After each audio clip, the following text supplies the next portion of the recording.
Along the corridor I tread, high overarched by ancient trees, where, like a tapestry overhead, the gray moss floats upon the breeze. Henry Roots Jackson Bonaventure by Starlight, 1842. Bonaventure Cemetery is the largest of the city's municipal cemeteries, spanning nearly 160 acres on a scenic bluff of the Wilmington River east of Savannah, Georgia. The cemetery is located on the former site of Bonaventure Plantation, originally owned by Colonel John Mulrine. In March of 1846, the plantation and its private cemetery were sold to Peter Wiltberger. Major William H. Wiltberger, the son of Peter, formed the Evergreen Cemetery Company on June 12, 1868.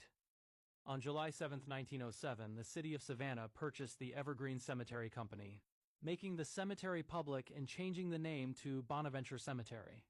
The first burials took place in 1850, and 3 years later Peter Wiltberger himself was entombed in a family vault.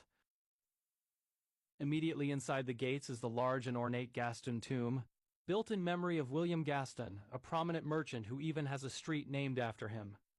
Gaston died on September 12, 1837, while in New York City. He was 52. There are many fabulous angels to be found throughout the Bonaventure Cemetery.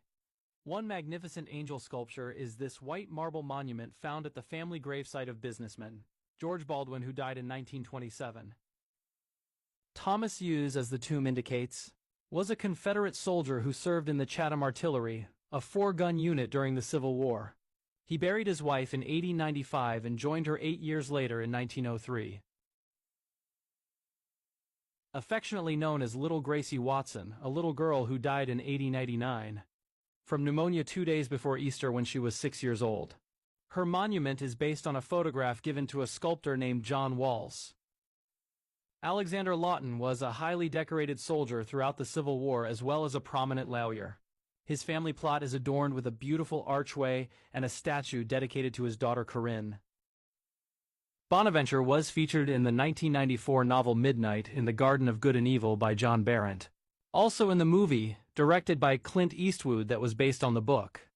The cemetery was also featured in John Muir's book A 1,000-Mile Walk to the Gulf, from 1916, who had a lengthy chapter about Bonaventure Cemetery.